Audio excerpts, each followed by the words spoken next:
Hey, what's up, guys? Today I want to tell you the story of how I got my first ever detention back in second grade. It all started one recess back in grade 2 when me and a group of friends came up with this wonderful idea to leave school grounds during recess and head to the grocery store across the street. It didn't take long for us to be convinced. One of our friends, this girl, told us that she had some money that her mom gave her, probably a couple dollars worth of change. And my other friend dared me and her to go buy some snacks or something. Now that I look back at this, I wonder why we didn't think of the final outcome. Like, did we genuinely think we could casually stroll out during recess, buy some candy, and come back to school like nothing happened? Mind you, we were 8 years old at the time. Nevertheless, our intrusive thoughts won and we went ahead with the plan. As me and her began leaving the school grounds, I distinctly remember us passing by this fence that separated the school and the outside world. We started seeing the rest of my friends standing by a teacher on duty looking at us. Me being the little idiot I was, I began laughing and waving at them. The teacher probably thought I was a menace to society, mocking her that we escaped school. The look of horror in her eyes watching us just start leaving. I can only imagine what happened after. So boom, me and the girl start walking like 5 minutes until we reach the plaza. Everything was going as planned. But not long after, the moment we step into the entrance of the store, I got hit with this awful feeling in my stomach. Reality hit me. I began panicking, thinking to myself, what the hell have I actually gotten myself into? Without any mention to my partner in crime, I dashed out of there. I began sprinting like Usain Bolt. Take in, this is like my first time being alone in the outside world without adult supervision. My parents before had always told me to be careful of kidnappers, and if anyone were to offer me free candy in a white van, that I essentially was cooked. So as I'm running, I'm thinking, this is it. A kidnapper is going to send me to some next third world country and sell me off at an auction or something.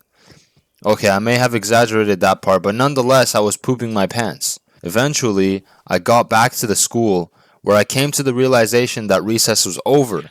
It was damn near a ghost town, but my last saving grace, there was a teacher holding the door open for anyone else who may have been outside. Come to think of it, she was probably waiting to see if me and the girl changed our minds and came back. Unfortunately, I had left her in the dust. I ran so fast to the open door, I probably looked as though I was stranded on an island and finally saw a boat in the distance to come and rescue me. That's when I finally felt safe. The teacher let me into the school, but I wasn't even worried about what happened to my friend that I left at the store earlier. I was only concerned about my own well-being. From that point on, all I can remember is coming home from school, wondering if anyone was told about my escaped fugitive story. And yes, to my surprise, the school snitched on me. The moment I got home, my dad started shouting at me, and everyone was basically asking why I did it. I'm getting interviewed left and right by my mom and dad, my brothers. Dog, when I tell you, this was probably one of my most embarrassing moments in my life. But hey, the story doesn't end there. Just when you think the shouting wasn't enough, the next day I pull up to school, my mom asked me where the girl was that influenced me into breaking out of school. I pointed to her and my mom went up to her and started interrogating her. Oh my god, the amount of shame I brought down to my family. This is not the reason why my parents flew halfway across the continent so I can partake in hoodlum activities. After that whole situation, it only got worse. Once class started and I was seated, they called me down to the principal's office. I basically heard the same thing that I heard at home, until they brought down the rest of the crew that was part of the criminal investigation. My boy that dared us to go got let off so easy. They just told him, oh, you shouldn't have done that, oh, you this.